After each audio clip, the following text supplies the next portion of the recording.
Hollywood executives from all the major studios just held a secret meeting where they discussed what to do with Donald Trump and the tariffs on movies overseas. Today we'll tell you the brand new requests they've sent to the White House. And folks, you can't guess what it is because it's unlike anything we've ever seen. Because you've been embarrassed enough, and so has your network. Your network is a disaster. ABC is a disaster.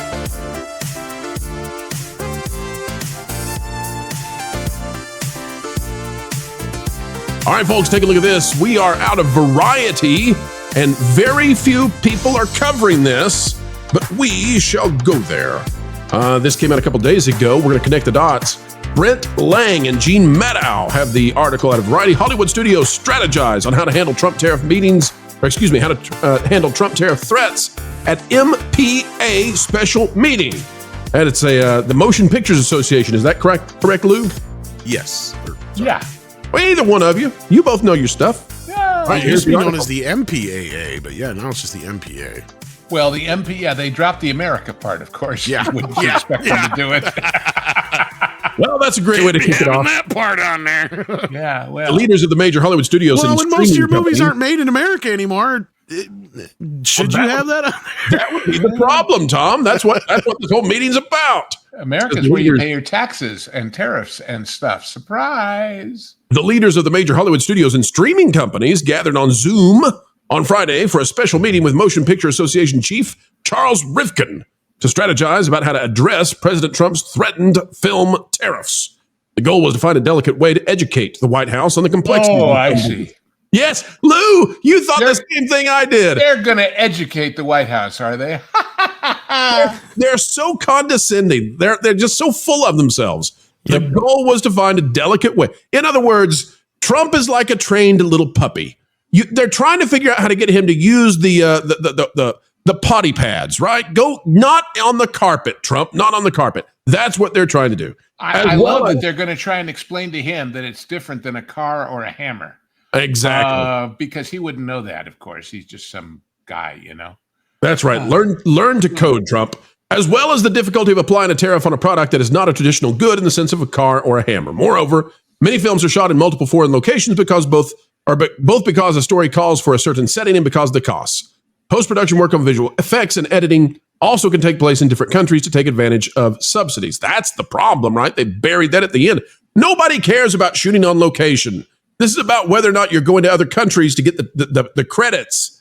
The executives argued on the call that many films are still shot in the United States, including in such production hotspots as Georgia, New Jersey, and New York that offer generous production incentives. According to three people with knowledge of the discussion, they hope that they can convince the president that the problem of runaway production mostly impacts the state of California. Folks, do you see what's happening here? Are you enjoying the deliciousness of this? The Holly Weirds are throwing California under the bus. Lou, they're saying, Trump, don't do it because you're going to hurt California, to which he smiled and said, no, really? They got together in secret. You mean that state I won by a massive margin? Oh, wait, no, that wasn't California, was it? They got together in secret, and they basically said, you know, even though we live over here in California, and even though this is where all of our companies' headquarters are, Trump, don't do it. It's just California that's screwing up. It's just us. Don't do it, man. We've got too much to live for in Georgia. All right, folks. So they're having a secret meeting. They're going to try to get Trump to do what they want Trump to do. But guess what? Secret, huh? Guess what? I'm going to show you what Trump had to say about some of this because he is going after Disney. Of course, Disney was there. Alan Bergman, by the way, the head of their theatrical, was the one at this secret meeting. Before we do, though, let me go to Tom. Your thoughts, Tom, on a secret meeting now leaked out, and that means they wanted it out with the trades. Variety had the first exclusive. Your thoughts, Tom? Oh, you guys are 100% correct. This is basically, look, let us explain to you, Mr. Trump, the man who didn't work on a reality show for 20 years in the entertainment industry and has never been in a movie and has never been on any other talk shows or TV shows or anything remotely like that or hobnobbed with any of the Hollywood folks. Not to mention who comes from that complete media desert known as New York City. Yeah, somebody who'd have no idea about any of this stuff. They're going to try re-educating him on how the movie system actually works. And you hit the nail on the head. This has nothing to do with where you're shooting your film. It has to do with where your special effects are done and outsourcing all this crap. And that's exactly what this is about. They can try to pretend that and use the Chewbacca defense all they want with this. But hopefully Trump's got some smart people behind him going, no. See, we need to start hiring American animators. Okay. You can shoot this in America. No problem. There's no reason for you to shoot in any other country other than you're getting a bunch of tax incentives. But on the other side of this, that's where Trump needs to say, okay, here are my incentives. Or like Newsom has brought out a few, but he has to come down on Newsom and say, yes, have these incentives, but they cannot have DEI shit attached to them. Right. Mm-hmm. You can't be having this. You can have this incentive as long as this. Right. That shouldn't be how it works. The only way that should work is how they work in the tax incentives in other countries, because that was the first big question. Is everybody's like, how can you do this? How can you even figure this? How can you factor this? It's easy. You do it just how like Canada and every other country makes you shoot a film there. Right. To be able to qualify for these tax incentives, you just have to shoot it in America with American people doing the effects and everything. And guess what? You'll save all that money. They have to put those in place, though. They have to be there because that's the way Canada works. Right now is if you shoot a movie in Canada, X amount of the production crew and all that stuff has to be from Canada or it does not qualify for their tax break. Right. So this is very simple and easy to do. And that's all Trump's got to do is act like, look, you guys are sitting here pretending like this is impossible, yet you've been doing it yourselves for the last 30, 40 years. Hell, more than that, if you go back to when they used to shoot movies in like Italy and stuff, because it was a hell of a lot cheaper. Right. This is nothing new. But what is new is you actually have somebody saying, bring production back to Hollywood, because at least back then when they were shooting a lot of those cheap movies in Rome and stuff like that, there was a bunch, at least half the productions were still going on in Hollywood, right? The movies that were shooting those kind of pictures were the B movie companies because they couldn't afford to shoot in Hollywood. Go ahead. And they had a better excuse for doing it because the currency restrictions in those other countries wouldn't let the money they made on their movies there out of the country. So it was tied up in there. And they said, well, gee, what are we going to do with it? Well, let's make a movie there and spend it. So, this is... Look, let's remember what this is all about. This is not about movie stars and A-list directors and producers and executives. This is about the 50 other guys that are in the minor cast. Right. This is about, as you said, the animators, the grips, the everybody else. This is about labor. And that is why the Teamsters came out with that, hey, we're all for it thing. And that is why the other unions have had a big meeting also, by the way, to say, yeah, well, we got to explore the possibilities here, because you can't be the Screen Actors Guild for the 2,500 people out of 165,000 who make 80 to 90% of all the money made in the Actors Guild. You can't be only George Lucas and Martin Scorsese's Directors Guild. You have to be for everybody else who's paying dues and doing jobs, and that doesn't work when you hire all those below the line people over there. So, all right, so let's go now. I want to show you how Trump is responding to Hollywood, because ABC is owned by Disney, of course. I'm going to come back and show you just what a big deal this meeting was. But first, let's go to what El Trumpo had to say at the Hollyweirds, and specifically at Bobby, CEO of the Walt Disney Company, Bob Iger. Here's what Trump had to say to them. What do you say to people who view that luxury jet as a personal gift to you? Why not leave it behind? You're ABC fake news, right? Why it's not? only ABC. Well, a few of you would. Let me tell you, you should be embarrassed asking that question. They're giving us a free jet. I could say, no, don't give us. I want to pay you $1 billion or 400 million or whatever it is. Or I could say, thank you very much. There was an old golfer named Sam Snead. Did you ever hear him? He won 82 tournaments. He was a great golfer. And he had a motto: when they give you a putt, you say, thank you very much. You pick up your ball and you walk to the next hole. A lot of people are stupid. They say, no, I insist on putting it. And then they putt it and they miss it. And their partner gets angry at them. You know what? Remember that Sam Snead, When they give you a putt, you pick it up and you walk to the next hole and you say, thank you very much. Respectfully, as a businessman, some people may look at this and It's not enough. Hang tight. We're going to get one more soundbite out of this. say, have you ever been given a gift worth millions of dollars and then not received It's not a gift to me, it's a gift to the Department of Defense. And you should know better, because you've been embarrassed enough, and so has your network. Your network is a disaster. ABC is a disaster. Here is the bill. Bobby, come on over here. Now you're talking about trillions and trillions. All right, go straight after the ABC network, straight after Disney. At the same time that they're trying to get this thing done, look at the first name on the list, folks, when we go back to Variety. The group of roughly 20 executives, including Universal Pictures Chair and NBC Universal Entertainment and Studios Chief Donna Langley. And then who's the next person up? Disney Entertainment Co-Chairman Alan Bergman. It goes through the list. Paramount Global Co-CEO Brian Robbins, Amazon MGM Studios Chief Mike Hopkins, Film Chief Courtenay Valenti, Sony Pictures Entertainment Lead Ravi Ahuja, and we can keep going and going and going. But it says, President Trump has signaled that he is open to meeting with the studio chiefs, though no sit-down has been scheduled. Now, why would I bring up the thing about Trump and ABC, ladies and gentlemen?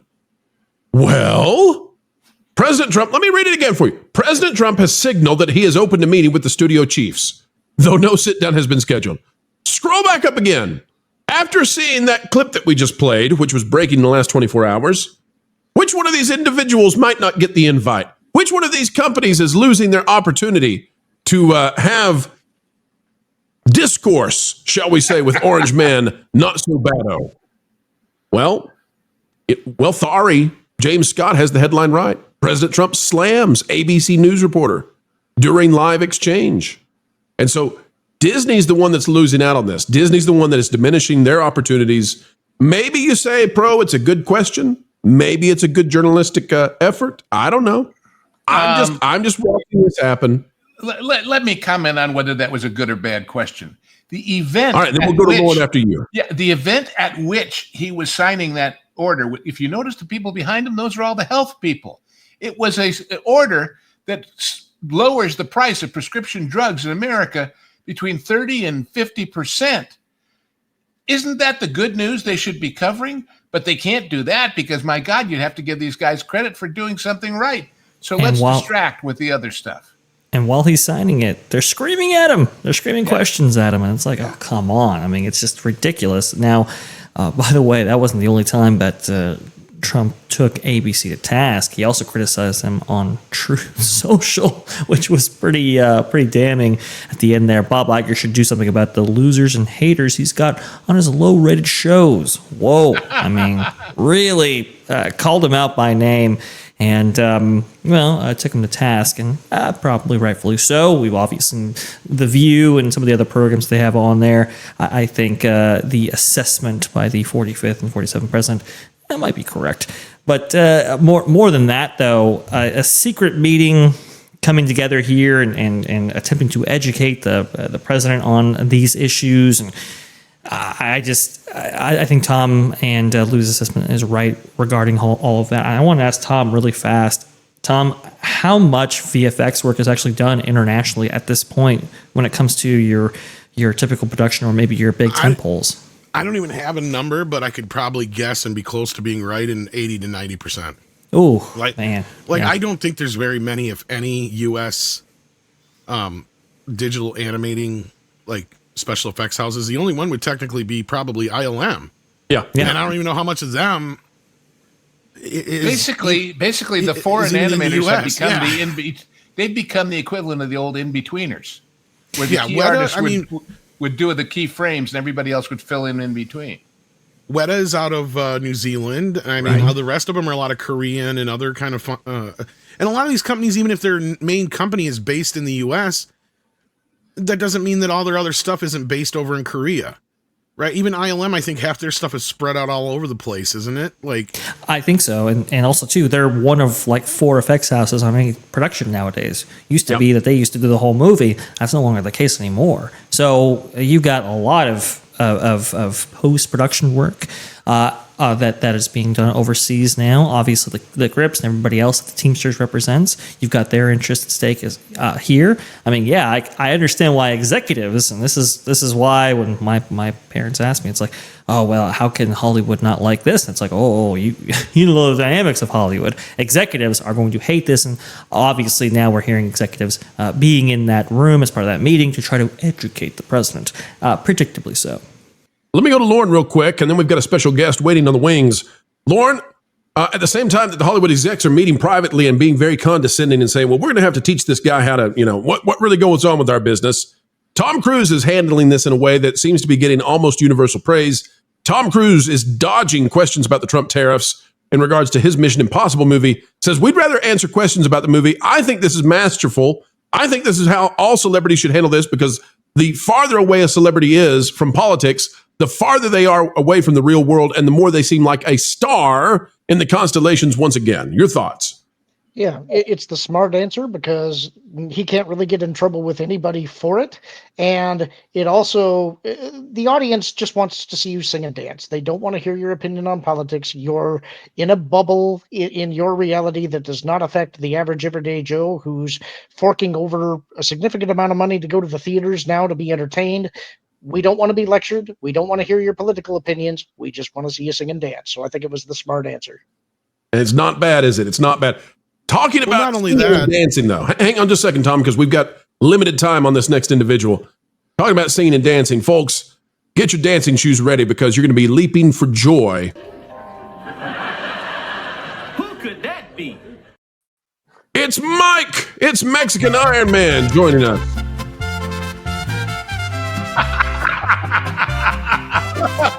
I love the description. Entertainment, industry, rock, loss, expert, ladies and gentlemen, as the mariachi band ends a little early. Mike, you're not early. You're right on time. Yeah, it's all good, Tom. Listen, that made the intro happen.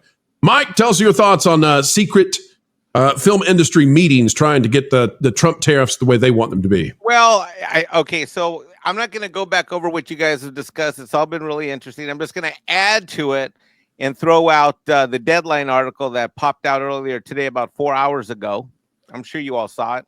Give me the link in the private chat if you can, Mike, and we'll put it up on the screen for you. It's already in there. All right, I'll go ahead and jump into it. And this afternoon, about 5 hours ago, the letter was signed by leaders of the Writers Guild of America, the Directors Guild of America, the Independent Film and TV Alliance, the Producers Guild of America, Producers United, IATSE, SAG-AFTRA, the Teamsters, and the motion picture industry, amongst others, as well as Sylvester Stallone and Voight. Now, what was interesting in this is that they didn't talk about tariffs, and they didn't make it political. They actually threw out, here, let me give you this quote. Let me tell you how it started. Quote, "We appreciate and thank you for the support you have shown the industry." Actually, I should do it in my pro voice. "We appreciate and thank you for the support you have shown the industry." The letter read, "We also appreciate your understanding of the need to increase domestic film and TV production to bring back American jobs and rights, seeking your support for the inclusion of 3 film and television priorities in the reconciliation package currently being drafted in Congress." What WDW Pro would probably say is one big, beautiful bill. B-E-A-beautiful, Mike. Well done. B-E-A-beautiful bill.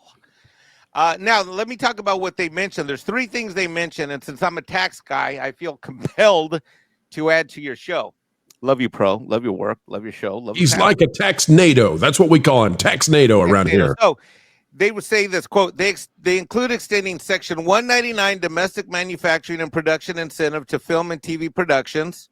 Yeah. I know that sounds weird. I'll explain in a second. Number 2, expanding Section 181 of the tax code to a higher $30 million level of production expenditures. I'll explain that in a minute. And number 3, reinstating the Section 461 ability to carry back losses. Now, what are these 3 things? None of them relate to tariffs. What is Section 199? Section 199, for those of us that have had businesses in the COVID era, is that it allows you to take 20% of your qualified business income, and basically it's excluded from being calculated into your taxable gain. So what this would do is allow about 20% of the qualified business income to come off the table providing a kind of like, hey, we know that we're going to be aggressive. And so when you know that 20% of your income, you have an incentive to grow your business. Now, Section 181 is the second point they're mentioning. What Section 181? Section 181 is a tax incentive that basically encourages investment in film, TV, theatrical production, yada, yada, yada, yada. Now, the problem is that right now it's limited.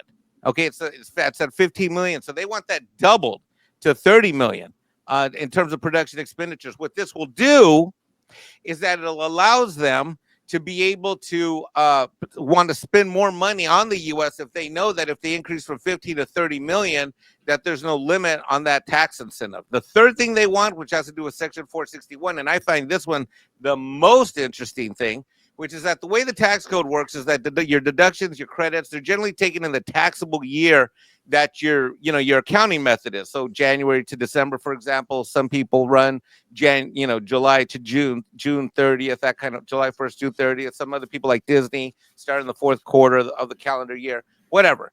In any case, what they're asking with this 461 is for it to be reinstated because it's not currently active, so that then they can carry back losses. Why is this important? If I'm a film production studio and I make a lot of money on something, say in 2024, and then in 2025 I roll the dice and I lose money, I then can take those losses in 25 that I don't need, that'll just kind of evaporate, and I can roll them backwards to a year in which I made money and paid taxes, so that then I can even myself out. And so what they're saying is that if these three things together, an increase in the production credit, an exclusion of 20% on the business income, and the ability to roll the tax credit, the tax losses back so they can offset profitable years, then that will provide more than enough incentive. And I think this is a brilliant idea, and it can be implemented right into the tax code of what the Trump folks in the White House call the one big beautiful bill. Yeah. And one more thing, that difference between 15 million and 30 million might be whether something gets a green light at all or not. 100%. I mean, one of the things that I love that Tom and, our buddy, a lot of YouTube channels talk about, Midnight Sage After Dark, and others, is that we don't have enough like fun movies. Well, that 15 to 30 million rule gets us into the budgets of the 50, 80, 100 million, those films that don't have a big budget but provide a lot of entertainment value. And guess what? We'll put a lot of people to work in the United States that are below the line and suffering right now. Now, it seems to me that we're not against, films being shot on location. So, for example, if you're going to do a movie that takes place in Florence, Italy, cool, go over there and shoot it when you need to with exterior shots and all that. It seems to me that there's a lot to do on these tariffs where people are saying that it's going to be a binary kind of thing. I think it's probably going to be assigned based on the expenses overseas. Mike, you've had a different opinion on that. Have you had any more time to think about, in addition to what the studios are wanting in terms of relief and incentives, have you had any more time to think about exactly how tariffs would even work inside the industry? I don't think tariffs can work inside the industry because if it's a U.S. company, it's a U.S. product. And my point I was making the other day, that this whole tariff discussion has a PR value and a political value designed to get the conversation started.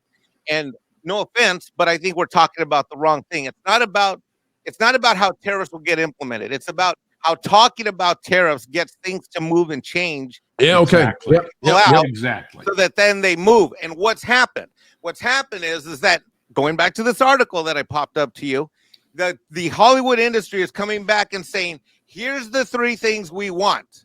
We want this Section 199, Section 181, Section 461. Look, I know it's boring tax crap, and I know it's not interesting as sexy as politics and tariffs and White House press events, but this is what Hollywood is saying, and the union people are saying it, the studio people are saying it, the writers are saying it, and the production people above and below the line are basically saying this from TV and film. And so I would say that Trump's conversations about talking about tariffs, which now to me is old entertainment industry financial news, has now gotten this cart moving down the track, and now Hollywood has come back and says, here's what we really want. In fact, we want you to put this in the legislative bill. All right, let's talk about the people who've endorsed this idea. Writers Guild of America, Directors Guild of America, Independent Film and Television Alliance, Producers Guild of America, Producers United, IATSE, SAG-AFTRA, the Teamsters, Motion Picture Association, which we were talking about before, also Sylvester Stallone and Jon Voight signing on to this as well. This seems to me to be looking very swell in terms of what might go through and what might work. Mike, you're exactly right. Thank you for bringing this to work for us. But yeah, absolutely. All of this is coming together. And your point that you said that had both me and Lou agreeing with you in real time, the tariff statement from Trump is the impetus. It is the fulcrum. It's what knocked all of this into place and got things moving along at a breakneck speed.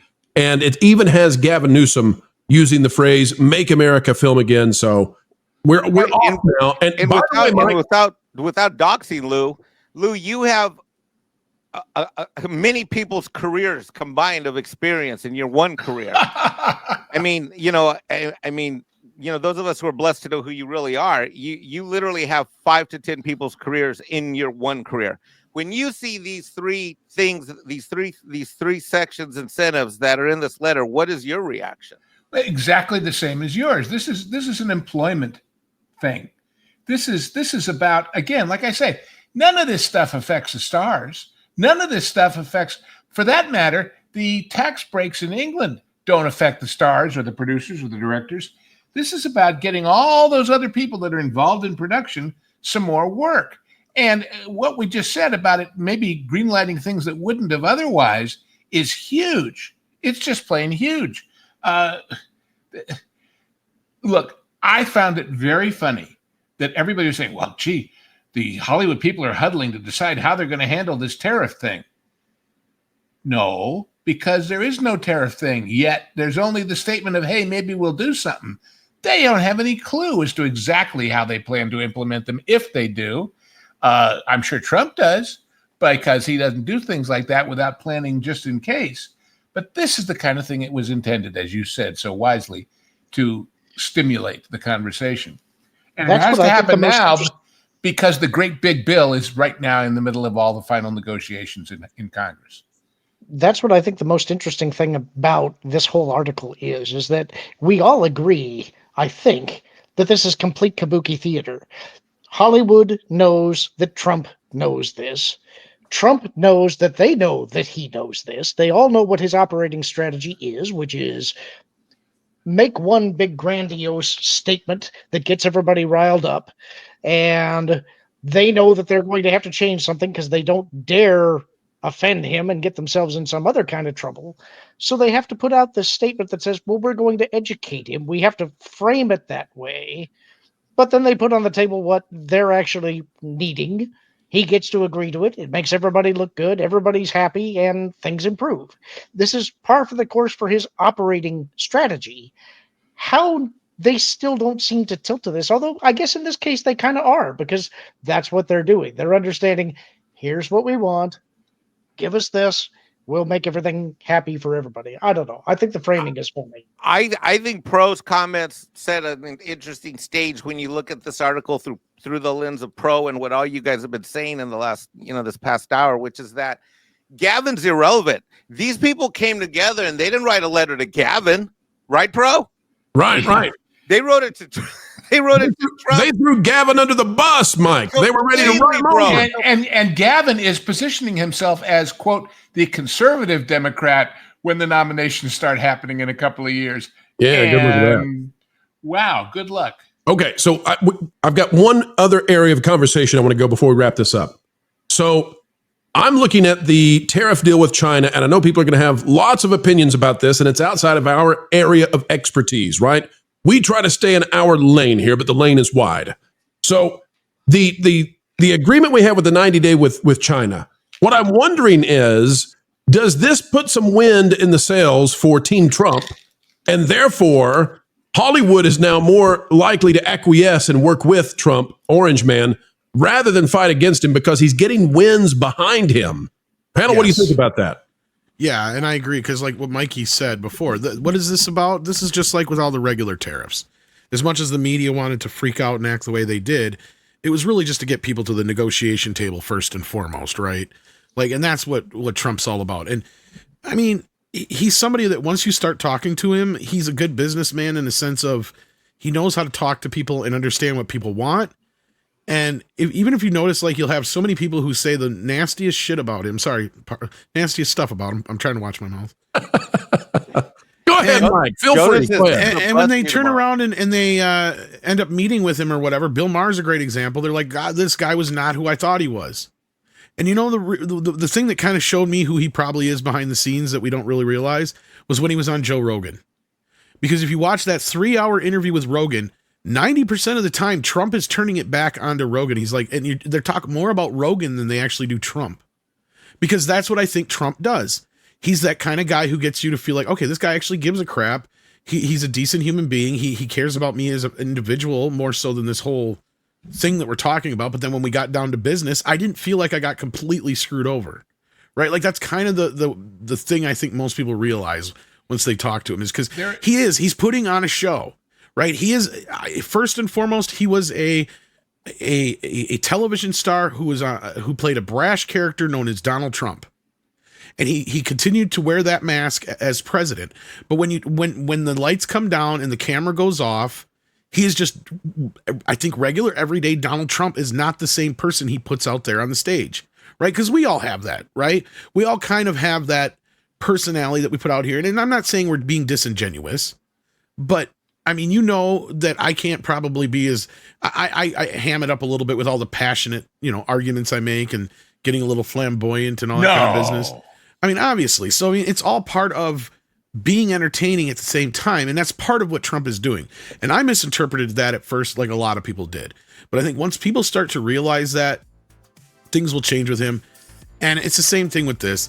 This is all just to get people to the table to talk about things and point at a problem and say, what can we do to fix this? Because I don't think he's really, what is he really going to do to really hurt Hollywood at the end of the day? Right? Because we all ask the same question. So, like, yeah. There's one more political aspect to what Mike went through with those 3 provisions. Who's against the great big beautiful bill? All the people that Hollywood likes, gives money to, and talks to. Well, if they get these 3 things in the bill, it makes it that much harder for a lot of their buddies on the other side to vote against it. Because they're saying, wait a minute, you're cutting off the deal that's going to save my business. How can you do that to me? It's 3-dimensional chess in a way that, frankly, nobody plays better than this guy here. There you go. Well, folks, that's where we'll leave it for now, but we'll keep covering it. If they have more secret meetings and the trades put it out there, we'll be there to share as well.